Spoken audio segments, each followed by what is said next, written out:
park. Now, disclaimer, this game does include some very dark topics. Child abduction, torture, murder. If those things bother you, stop watching now. Seriously. There won't be any more warnings after this. I've already played the game once, so I kinda know what's going on, not really, but I know enough to know what the ending is, and if you have a serious issue with child abduction, which is the entire basis of this game, mostly, you probably should not be watching this.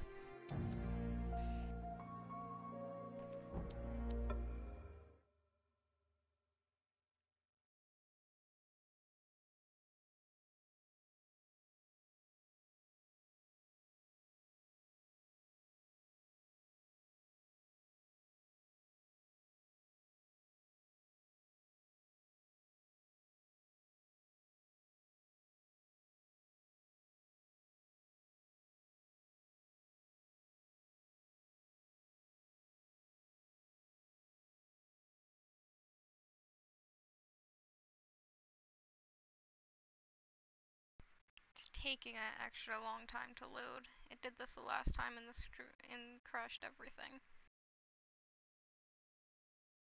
Come on, game.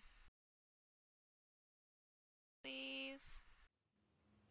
Yes. In my heart and mind, I always return to Atlantic Island Park.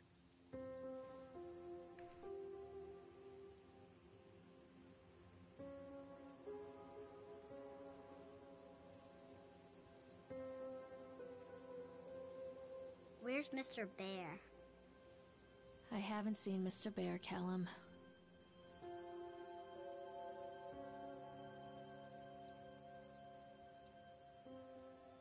Stay in the car. I'll go and ask information.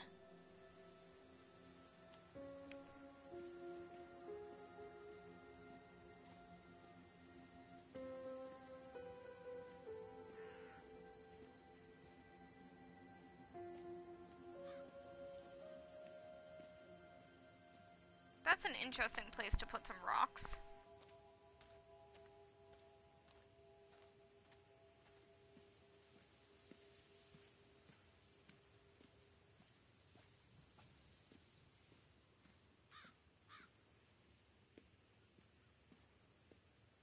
Attention patrons, the park is now closed. Please make your way to the car park at your earliest convenience. Employees prepare the park for shutdown. Callum was born the day this place opened. This is his favorite place in the world. I forgot how tiny the typing is on this. What?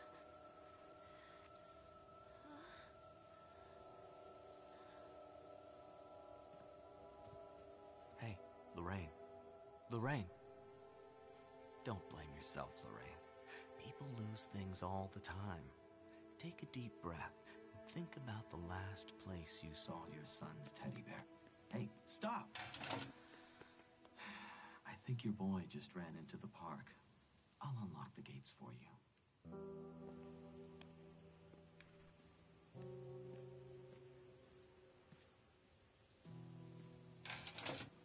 Callum, I told you to wait in the car. Over here!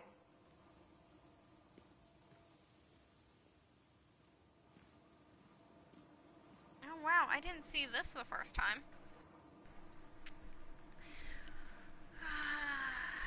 Let's see. Yes. Welcome to Atlantic Island Park. When I first came to visit, yada yada. Enjoy. Chad the Chipmunk recommendations. Places to eat. Okay.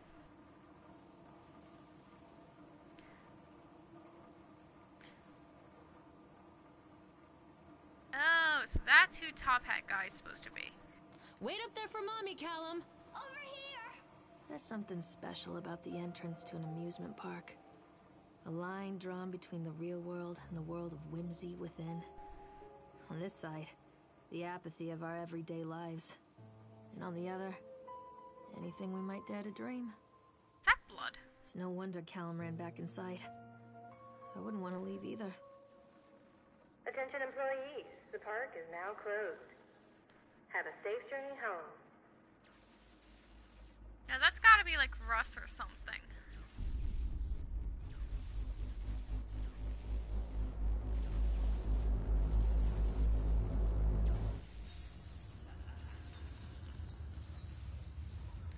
Callum, where are you going?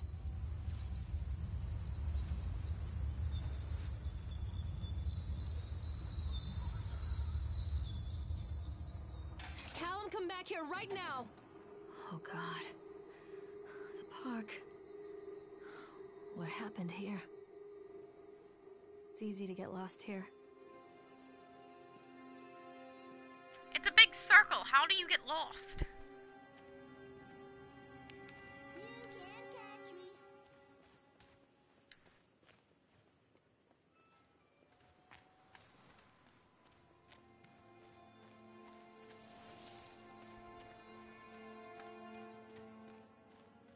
It's literally a giant circle. How?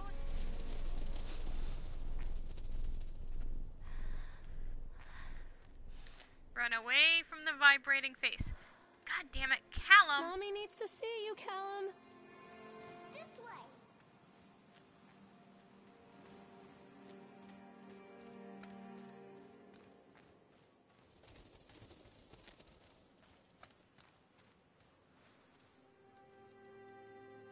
I think this belongs to Callum.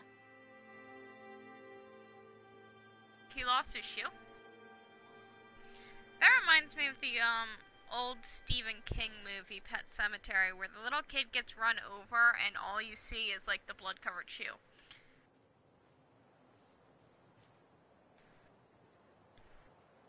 Chad the Chipmunk, huh? Just a drunk guy in a suit.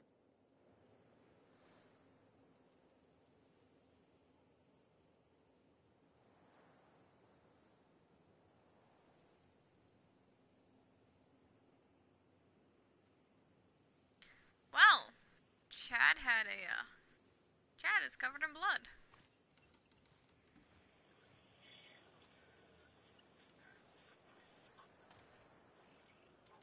What's this? Purchased the land on Solomon Island for a pittance, I might add. Whatever old Archer Henderson did to the locals, just the mention of his name had people slamming doors and locking shutters from the moment I arrived on the island. My lawyers had arranged everything in advance, but the realtor still had to come and deliver the keys to me personally. He took it upon himself to offer me another warning.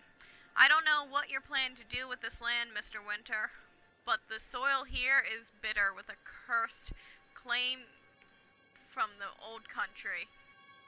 Old man Henderson, he did terrible dark things. The land remembers, sir. I dismissed him shortly afterwards, mostly amused by his pathetic attempts at warning me off. I have great visions for this place, and the will to see the vision through to the very end. Atlantic Island Park. The name is perfect, and I cannot imagine it being anything else. This is the start of something amazing. Come back. Over here. Come back, Callum. Catch me, Mommy.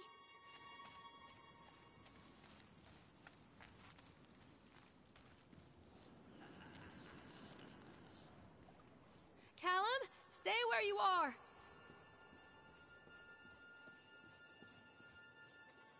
Wait, Callum. Damn it. Callum! Come on, Mommy. So he's in there. So I need to get in there. Near a great forest, there lived a poor woodcutter, his wife and his 2 children. A boy named Hansel and a girl named Gretel. They were very poor and had very little to bite or sup. That's comforting. Callum?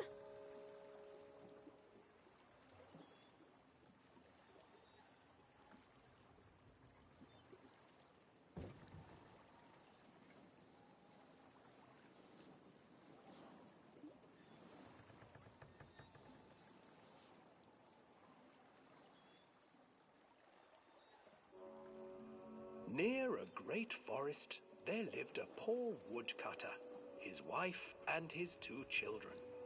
A boy named Hansel and a girl named Gretel. They were very poor and had very little to bite or sup.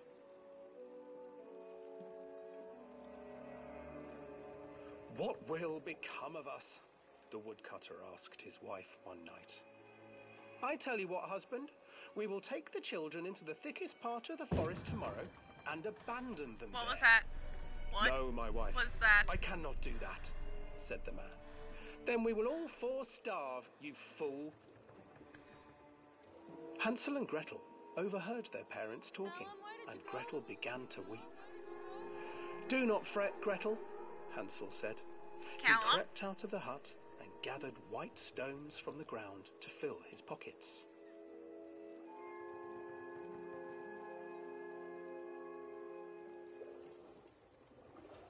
The next morning, the woodcutter leads the children into the forest. Before they leave, their mother gives them a slice of bread and warns them that they will get no more food that day. Oh, hey, Chuck. Clever Hansel leaves a trail of white stones behind them as they pass into the woods. When their father leaves them, the children wait a while, then follow the trail back to their parents' house. After receiving a thorough scolding from their parents for getting lost in the woods, the children are sent to bed without any supper. Hansel tried to sneak out and collect more white stones, but found that the door was locked. "Tomorrow I will take them into the woods myself," the wife told the woodcutter. In the morning, their mother gave them a slice of bread and led them deep into the forest once again. What is that? Why can't I see anything? Hansel broke his bread into pieces and left a trail of breadcrumbs to lead them safely home. But hungry-eyed birds snatched up the breadcrumbs and his trail was destroyed. Abandoned by their parents and unable to find the trail home, the children wandered in the forest for 3 days.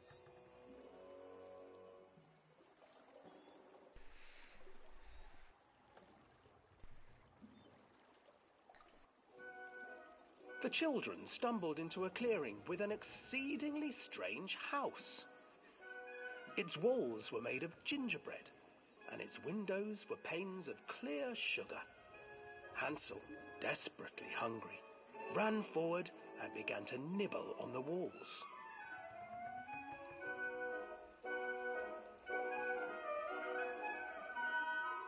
"Nibble, nibble, little mouse. Who is nibbling at my house?"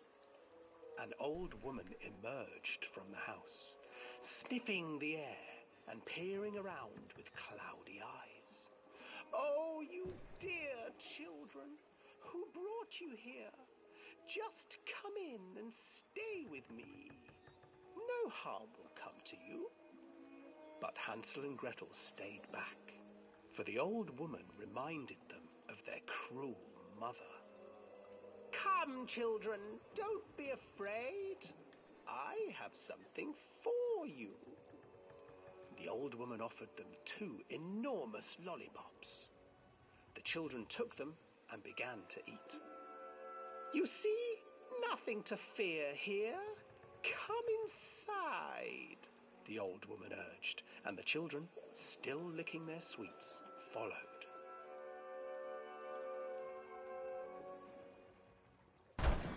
Whoa!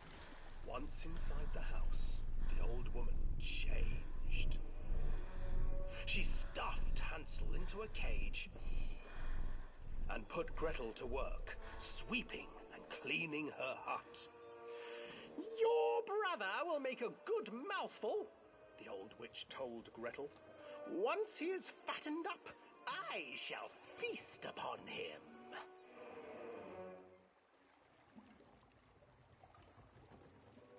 Time passed, and poor Hansel refused to eat, fearing the day that the witch would eat him. The witch, for her part, grew impatient. Today I will cook and eat your brother, Gretel. Climb inside and light the oven. But Gretel pretended not to understand. I do not know how. Where is the opening? Fool, the old witch said. The opening is here.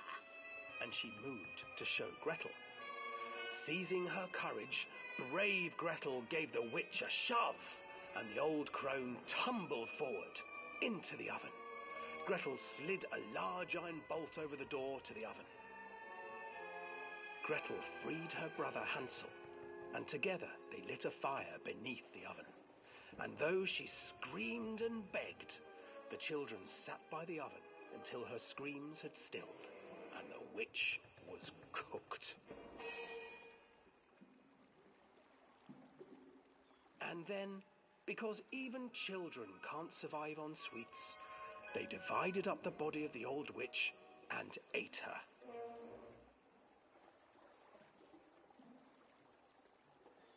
That's horrifying. Like, why would you eat an old witch? You don't know where that's been. Oh, Ducky's been having some issues. Ducky's been having a lot of issues. Where the hell is Callum? Callum, is that you?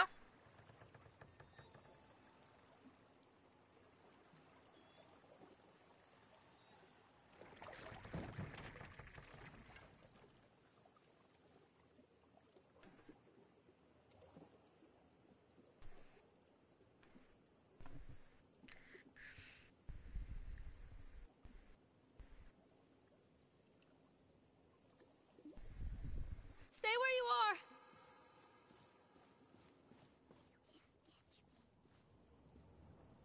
What do you mean I can't touch you? Hansel and Gretel. I used to read it to Callum when the electricity was shut off. Those poor children. The whole world against them. The forest, the birds, the old witch, even their own parents. I used to imagine that Callum and I were the kids in that story. Not mother and son, but brother and sister, hand in hand against the unkind world. We were always hungry, looking for our own house made of candy, looking for the sweetness that could take the pain away. Hunger leads people to desperate, terrible places where the tree branches reach like claws. Okay, can out of the restroom. Oh, shit. Come out, sweetie! This way, Mommy. I went the wrong way. But, nice to know the chipmunk's gone. Yeah, I read that. Okay.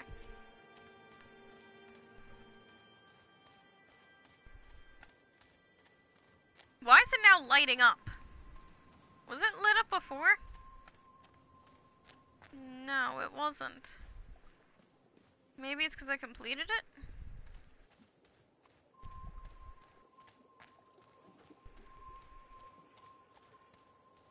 Stop, Callum!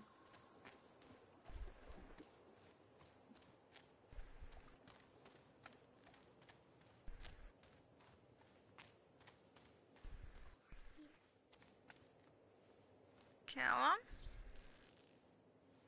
That's comforting. Another accident. This place.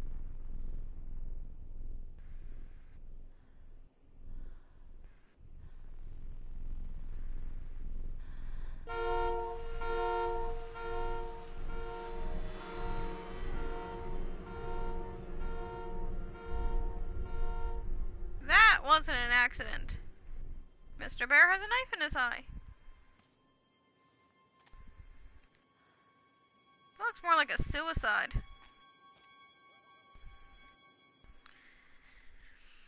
Desperate. Despite the constant interruptions to work, Atlantic Island Park will be opening on time. The governor is booked to cut the ribbon, so the only real question is whether we will have any customers. I'm not truly worried. The customers will come out of simple curiosity. I deduced what was needed from the banned writings of Archie Henderson's. It's astonishing to think that a renaissance of positive emotions can be used to fuel such a process. Henderson himself chose to use negative, and that caused some of the taint that still lingers in this place. I will not make his mistakes. Very soon I will know if this has all been for nothing. The hell is he trying to do that requires emotions? Like, the guy truly sounds crazy.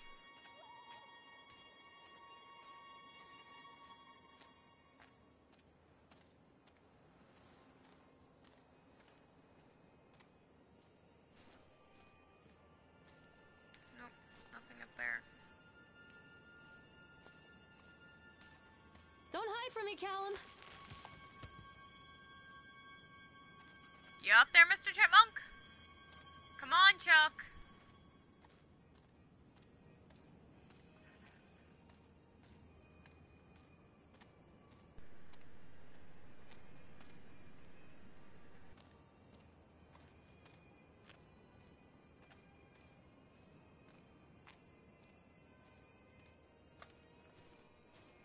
That looks comforting.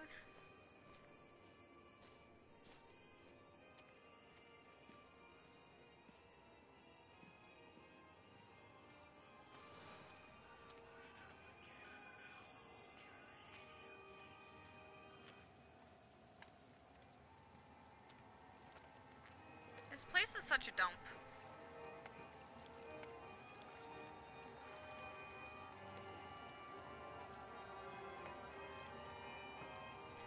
And that is one creepy fucking bird. This old thing used to make the blood run to my head.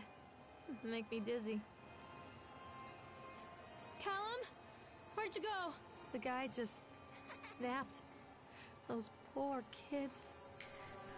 Eyewitness report, Atlantic Island Park incident. Officer on duty, Sheriff F. Bannerman. Witness name, Norma Greed. Statement. We were waiting for our turn on the ride. Frank, me, and the boys. This fellow in the chipmunk suit is making an ice carving while people took photographs. Lawrence wanted to go over to him, but I've always been a bit wary of those suits. They gave me the creeps. It's silly, I know.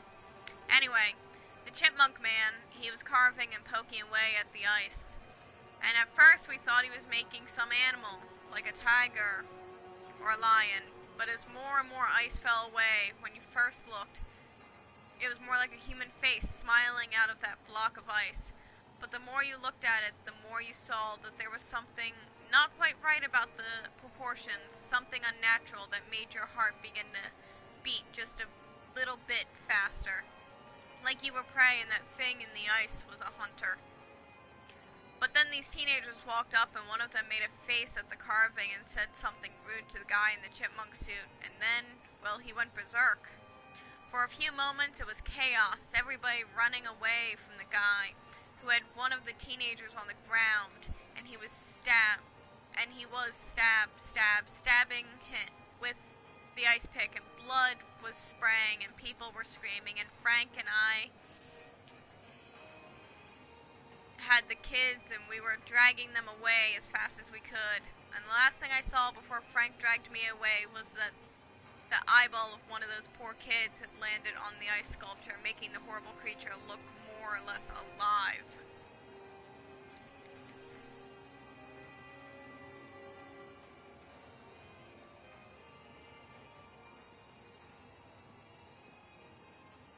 That's not terrifying at all, is it? Nothing absolutely at all terrifying about this. I can't get on while it's moving.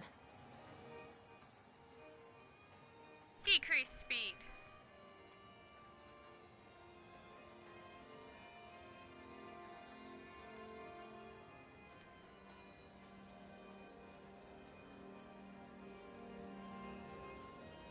I can't get on while it's moving.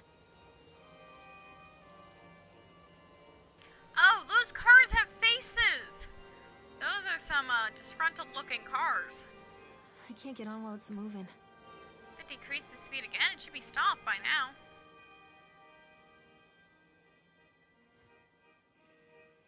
we go.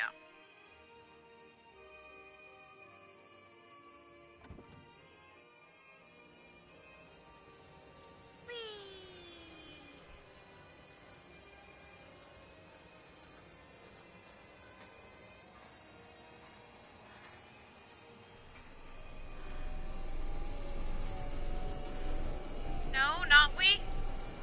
Not we.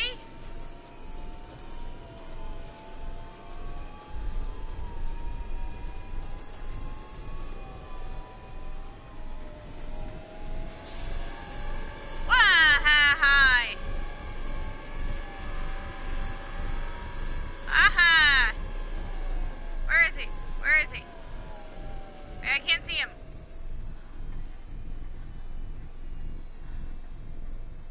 Well, he's not a Mr. Friendly Pants.